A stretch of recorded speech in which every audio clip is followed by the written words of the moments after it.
This film creates the illusion of suicide the whole way throughout with a twist at the end.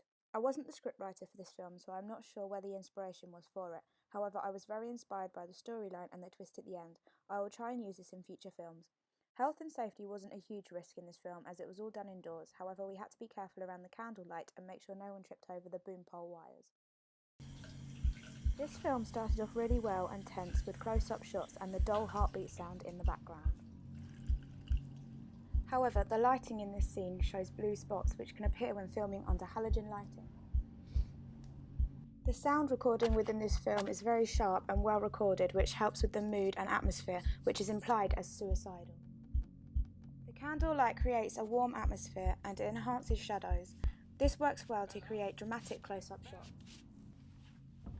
The use of continuity throughout the film makes it smooth and also connects the audience with the story. The fact that a wide shot has been used here against the close-up shots that had been used throughout the body of the film allows the audience to understand the twist in the story and give them a full view of the scene. Surprise!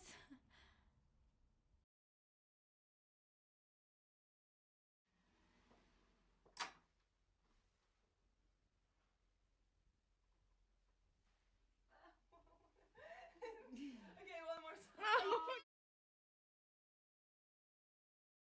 For this film, I was set designer and location manager, and I also helped to AC in some parts.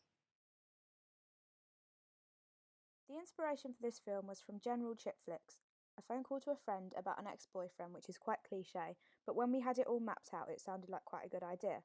If the filming had gone to plan, I think this film would have been interesting to watch. Again, there weren't many safety precautions we had to take as it was indoors and quite safe. Started off really well. My role was assistant camera, which helped me to gain knowledge in using the camera equipment. We were really happy with the actress we chose. She made the script seem non-scripted. Listen, promise me you're not going to go back there with him again, because I don't think I can deal with this anymore. The throwback shot is one of my favourites from this film. The good acting makes the shot appear realistic. I like how the whole scene is one close-up shot of the actor speaking the whole time. This creates a tense atmosphere in a tense situation. This throwback scene was put in black and white to make it seem like it's in the past tense. Yeah. It's calm. I'm with my cousin. Yeah. I love you too, babe. Yeah, I'll chat to you in a bit. Alright, bye. Halfway through filming, we had trouble with our DP. This meant other crew members had to take over.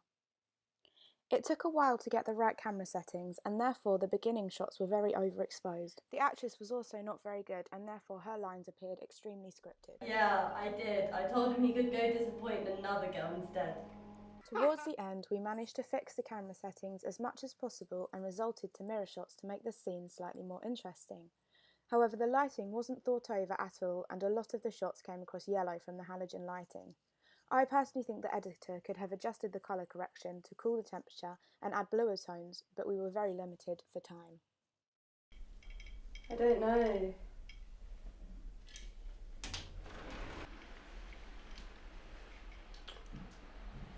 I think I prefer the black. No, this is Sony. The aperture. I think that's fine. This is a Sony.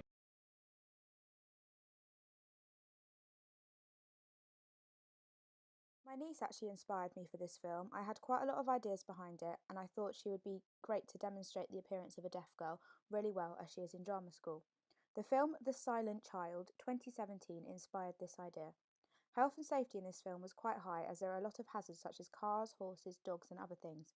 We had to take extra care of children around these hazards. For this film I decided to step up a level and became cinematographer.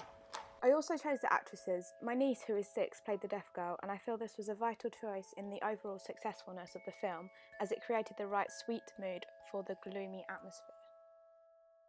The whole film revolved around the idea of sound. So we decided that from the deaf girl's point of view there would be no sound, and from the other actress's point of view there would be as many sounds as possible. Cars, horses, dogs barking, children playing. This was quite a big task to pull off though for the editor, so in some places it was unclear that this is what we were trying to get across, but I'm proud of the whole team for giving it a go. We couldn't get hold of a Steadicam, so in some places the cinematography is slightly shaky. This is what I will learn from this for next time. Wide and close-up shots were used throughout the main body of the film to help create emotion.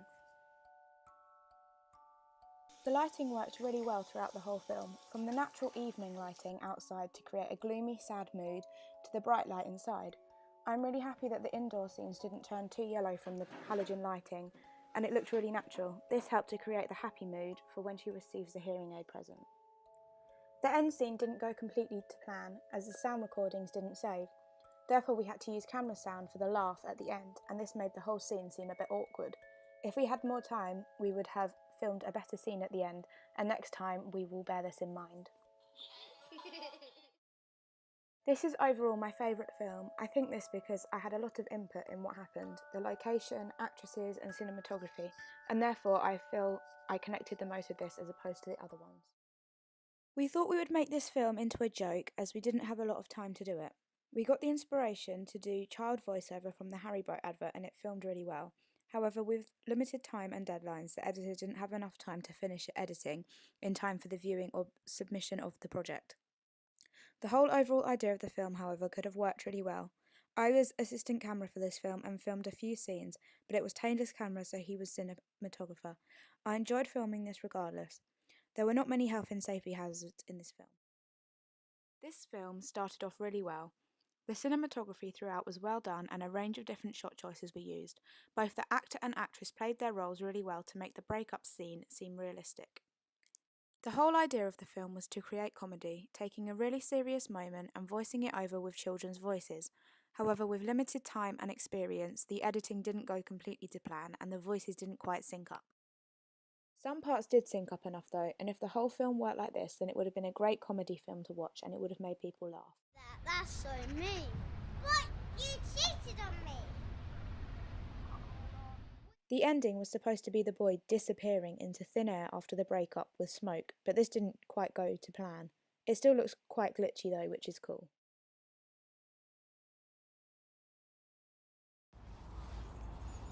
Taylor. You saying blood?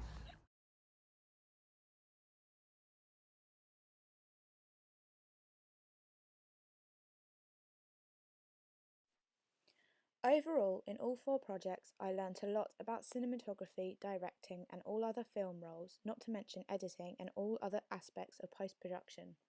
A lot of things about sound which I had no idea even existed, and all my all-round knowledge of digital film has improved drastically in just one term. I'll take a lot of things from this, good and bad, to use within future projects, such as remembering that a Steadicam is vital in the all-round quality when filming, and don't take high risks when you have a week to plan, film and edit a film.